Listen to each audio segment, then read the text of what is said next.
Saya Muhammad Nurdatul Kafi, alhamdulillah sampai saat ini sehat walafiat. Saya tidak melarikan diri. Saya ada di suatu tempat untuk keamanan dan kenyamanan saya. Terima kasih. Ya, sikapi seorang buruh nggak nyaman kerja, mereka cari tempat yang nyaman dan aman, ya, bukan di rumahnya tinggalnya gitu, kan kasihan sudah tua.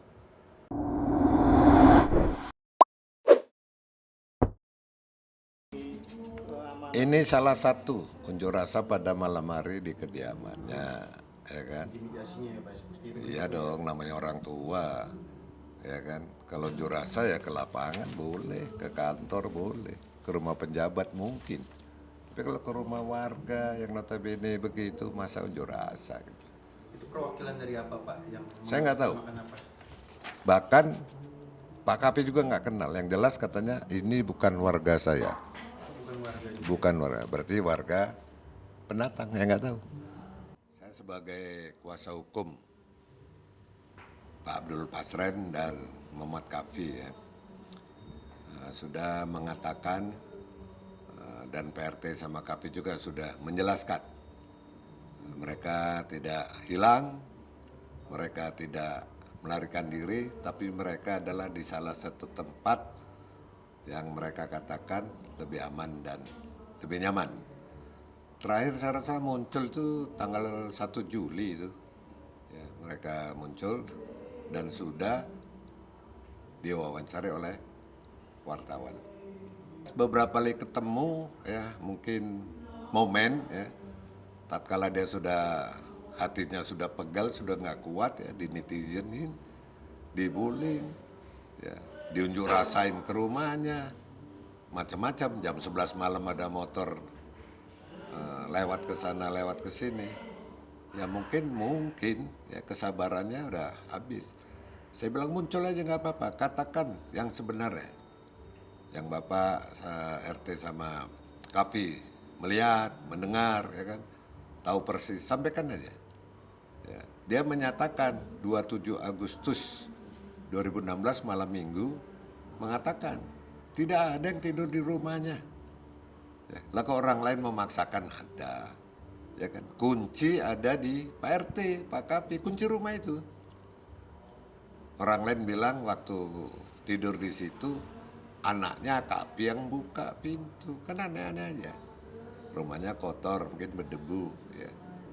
Ya, mungkin juga kalau mereka nginep situ ya untel-untelan, mungkin nggak muat. Dan mereka udah bilang, disumpah loh di pengadilan. Ya, Pak Kapi mengatakan, Pak Asran mengatakan, saya disumpah kok, lillahi ta'ala. Saya katakan sejujurnya di pengadilan. Lah kita sebagai kuasa hukumnya kan mempertahankan itu. Ya, katakan yang benar sesuai BAP, sudah vonis di pengadilan negeri, ya mereka ngajukan pra peradilan ditolak, banding ya ke pengadilan tinggi, kasasi, semua inkrah kok. Bahkan di proses di pengadilan negeri Cirebon sudah diuji, mereka sudah melakukan pra peradilan ditolak. Mereka juga sudah meminta gerasi kepada presiden, ya, ditolak. Kalau udah minta gerasi itu kan sudah mengakuin kesalahan. Terus mau apa lagi? Kalau punya novum baru silakan aja, nggak usah celometan, nggak usah macam-macam. Ajukan aja PK, novum baru, silakan. Bukan tertekan, merasa nggak aman, nggak nyaman aja, ya kan? Apalagi sudah tua, sudah 80 tahun lebih. Ya, sikapi seorang buruh nggak nyaman kerja, mereka cari tempat yang nyaman dan aman, ya, bukan di rumahnya tinggalnya gitu, kan kasihan sudah tua. Kita kembalikan gimana ke keluarga kita digituin orang, terima nggak gitu loh. Ya kita tunggu aja nanti di persidangan, mau PK, mau jadi saksi silakan. Ya mereka nggak nyaman kan, makan pun sudah berkurang, tidak full. Bahkan tanggal 1 itu dia sampai sore itu ya sakit, ya. Dia ada penyakit juga kan gitu. Dan biar diketahui, kami tanggal 1 sudah mengajukan ke lembaga LPSK dan sudah di asesmen gitu loh. Tanggal 1 itu di asesmen sama LPSK ke Cirebon. Kita tunggu aja hasilnya. Apakah layak diberikan perlindungan oleh lembaga LPSK? Kita tunggu nanti. Lembaga Perlindungan Saksi dan Korban. Mereka termasuk saksi dan korban. Wajar. Ya, kita ajukan nanti di asesmen, hasilnya juga independen kok. LPSK independen. Apakah diterima perlindungannya apa tidak? Ya, tanyakan kepada LPSK. Salah satu tempat tanggal 1 Juli. Ya, kami ketemu dari siang sampai jam 10 malam, dan di situ lebih kurang 3 jam 4 jam dilakukan asesmen.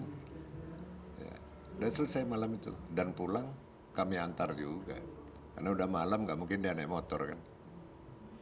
Di Cirebon, di salah satu tempat yang kita siapin, yang merasa bahwa Pak RT dan Kavi nyaman, ya kita di situ. Kalau dia merasa nggak nyaman juga, kita pindah tempat gitu.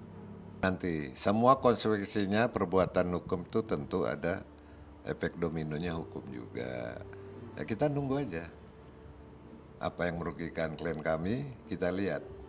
Melanggar aturan di KUHP yang mana. Ya, kalau dia melaporkan kami, tunggu aja hasil penyidikannya.